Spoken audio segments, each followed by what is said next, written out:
Wait, slight life update. I got hospitalized for a couple of days and I've been forced to take it easy per doctor's orders. So I've been sleeping a lot, sweating. My tonsils are huge. I like to tell my brother that I have tonsils the size of buffalo balls in my throat. And that's why it's kind of hard to speak or like people to understand me.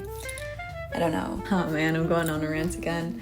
I will say brat summer was the best summer of my life, which was last year. It was the first summer I kind of realized that liking girls just feels differently. It was the first time I felt safe enough to like actually express myself very femme. And I was wearing these cute little I bought myself these pink bloomers, but I had these like curtain bangs, and I just got back from Europe, which was crazy because I never do anything like that. And so for rat summer, which was this summer, I really thought that something was going to come of it. I was like, y'all, this summer, it's gonna be even better. We are going to lock in. We are going to be focused. We are going to achieve our manifestations. We are going to actualize our realizations. And newsflash, that is not what happened. I literally just kept fucking getting sick. Oh, and for the pod, I think I do need to show how fucking big my tonsils are. What was that?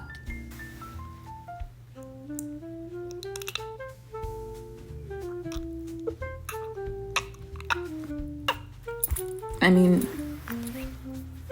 there's something. They're there. In my bed rotting and movie watching, I decided to talk about the film Silver Linings Playbook. Oh yeah, welcome to the Street Rats podcast. So, Silver Linings Playbook is a 2012 American romantic comedy drama film written and directed by David O. Russell. The film is based on Matthew Quick's 2008 novel, The Silver Linings Playbook. It stars Bradley Cooper, Jennifer Lawrence, and Robert De Niro, Jackie Weaver, Anupam Kher, and Chris Tucker in supporting roles. The film is set in Lansdowne, Pennsylvania. Cooper plays Patrizio, Pat Solitano Jr., a man with bipolar disorder who's released from a psychiatric hospital and moves in with his parents, De Niro and Weaver. Pat is determined to restore the love of his estranged wife. He meets a young widow, Tiffany Maxwell, Jennifer Lawrence, who offers to help him if he enters a dance competition with her. The two become closer as they train, and Pat, his father, and Tiffany examine their relationships with each other as they cope with their situations. Silver Linings Playbook premiered at the 2012 Toronto International Film Festival on September 8th, 2012, and was released in the United States on November 16th, 2012. The film opened to critical acclaim with praise for Russell's direction and screenplay, the performances of Cooper... praise for the direction and screenplay and the performances of Cooper and Lawrence. It grossed $236.4 million worldwide, a recipient of several accolades. It received 8 nominations at the 85th Academy Awards, including Best Picture, Best Director, Best Adapted Screenplay, Best Actor, Best Supporting Actor, and Supporting Actresses, and with Jennifer Lawrence winning the Academy Award for Best Actress. Whew! All right, let's fucking talk about it. Okay, let's see. My personal thoughts. Jennifer's performance stole the movie for me. The way she dances, her back dimples, her monologue, or her bad juju busting in the house. She's not afraid, and I love her. I could relate to the feeling of giving yourself to anyone because nobody mattered. Then being proven to yourself that you also don't matter. Sex is easy and desire is fleeting. It's also demeaning to whittle your value down to how fuckable you are. She's mouthy, she drinks a lot, but she can hold her beer, and she's not trying to be a likable person. I think that's what I love most about her performance in this movie, is that she really does, shamelessly accept herself with all her flaws. And I think Pat as like a foil to her, is trying to change everything about himself because his previous relationship just wasn't really based on like self-acceptance. So this is probably my third time watching Silver Linings Playbook, and it was delightfully cozy. I will rewatch this movie for Jennifer. Bradley Cooper's boyishness, the family environment, and vicariously imagining living in Philly with Robert De Niro as my dad. Some other outfits that she wore, like I really loved just how effortlessly she was styled. And that's another note. The costume designer is Mark Bridges. And let's give his little Wikipedia summary. He's an American costume designer that works with Paul Thomas Anderson a lot, who's a director, and he's been nominated 4 times for the Academy Award for Best Costume Design. He won 2 for The Artist in 2011 and Phantom Thread in 2017, which personally is one of my favorite fashion movies where you just kind of watch it for the outfits, and also it's just so beautiful to watch. His dad like does sports bets for like his dad's like whole business, I believe, is like sports betting. He makes his most money from that, and he's like, you know what? And Pat's kind of like, the way that Pat is portrayed in this movie is he's kind of like the son that's living in the shadow of his brother's achievements. Jonas and me. And just like not having like that family connection with his father. Like he was like I really like how Robert De Niro admits, like he's like, you know, I'm really sorry when you were a kid and you were struggling emotionally, that like me as your father didn't know how to deal with that. And so instead I just really focused on your older brother, who made more sense to me and was easier to navigate with. And he was like, I would really like to make up for being so absent.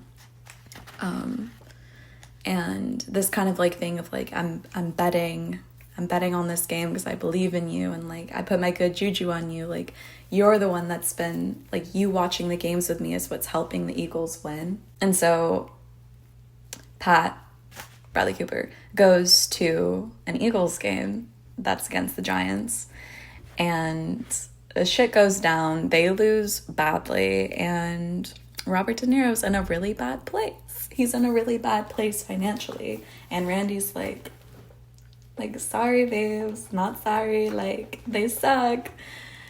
And something that was important to Pat was like, he kept his promise to Tiffany, Jennifer Lawrence, of being like, they were supposed to rehearse for the big jump, they were supposed to do this, and he ends up not even showing up, and she's kind of like, what the fuck, like, are you fucking kidding me, like, fucking do this shit. And so I love the scene where she basically like shows up at their house. They're obviously really upset. She shows up at their fucking house and just like busts through, starts yelling at Pat, being like, you are not a stand-up guy. You fucking like, you made a promise to me and you didn't show, and blah, blah, blah. And then Robert De Niro's like, you're the girl he's been hanging out with, and you're the one that's been having us lose the Eagles games. And she goes, listen, motherfucker, this date, they won. He was with me. Another date, this team was here, they won by a landslide. He was also with me. And finally, and she's just like kind of proving that she's kind of the reason why, like just kind of disproving his whole like crazy theory that she's the problem. And then when she finishes her case, she fucking like cracks open a beer. She's never been to this house before. Cracks open a beer and drinks it, and I am so gay for her. Oh my god, I totally fucking forgot. Their whole thing was this parlay that she proposed with Randy, who does the bets and like who Robert De Niro lost his money to, and she was like, no, Randy, you fucking live for this. And we're going to fucking, not only are we going to place another bet, double or nothing, for like this Eagles game against the Dolphins. Don't quote me. I don't know who's Randy's like favorite team is. The Cowboys. The Cowboys. Which makes it like super juicy and enticing. And then she's like, and we're gonna do a parlay, which means we also have to score 5 points at this dance competition. So there's a lot on the line. There's a lot on the line. Let's talk about the last outfit. Probably the saddest part of the movie for me with her performance is they finally are going to do the dance. And she made a promise to Pat that Tiffany would be, Nikki would be there, who is his ex-wife, that throughout the whole movie he's wanted to rekindle their marriage and work things out. Again, her hair is up and she still has her beautiful side bang. She is like, it's just like princess-like. She has this black trench coat on. Her heels, when she takes them off, it's this sparkly white 2-piece set. Very like ballerina-esque, where again, this V-neck, it's a cropped, like almost like bolero, but it does fit like a shirt. And then there's like, they're like low-waisted, like white capris that are also sparkly. It is so fucking stunning. And her back temples, that's something I brought up, but her back temples,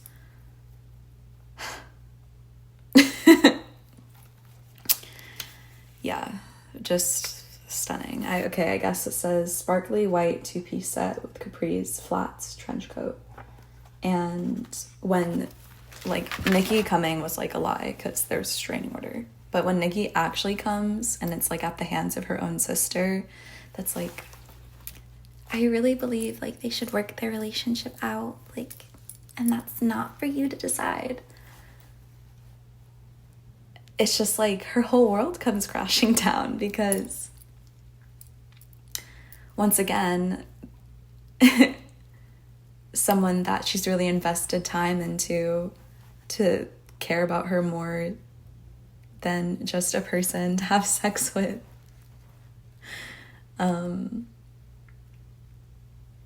You know, there's always someone else. He has eyes for someone else. And so when she's like tearing up and like shaking and she's like, you are literally fucking killing me. So yeah, she sees Pat with Nikki and it's like, peace. Like, I'm out. Like, I can't fucking see this. This is masochistic torture. I'm done. They're back together. And I'm just, you know, the person in between that helps them get over that to see that. She's running out. It's winter. She's sad. She's crying. Tears out the window. Pat running at her. Hey you. And chasing her, which is a great, like, reference back to when she first starts. He like goes on a run and like she runs into him. She starts chasing him. And she's running. And she's like, fucking leave me alone. Like, I don't want to hear that you chose her. Like, I know. And he's like, just wait. And he's like, I wrote you a letter. And he was like, I know you like forged the letter for me to Nikki. And the only way you could match my craziness was to do something also crazy. And he was like, thank you. I love you.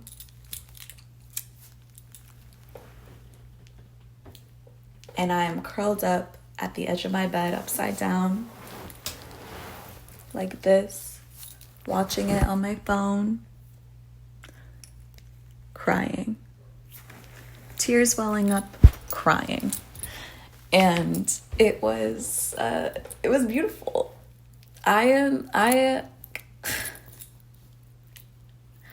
I'm a hopeless romantic. I do love seeing that in movies, especially with a character like her. Like, she deserves it. She really deserves to be valued for who she is as a person, and being with her is so much fun. It's so much fun. I love that she's mouthy. I love that she goes on runs. I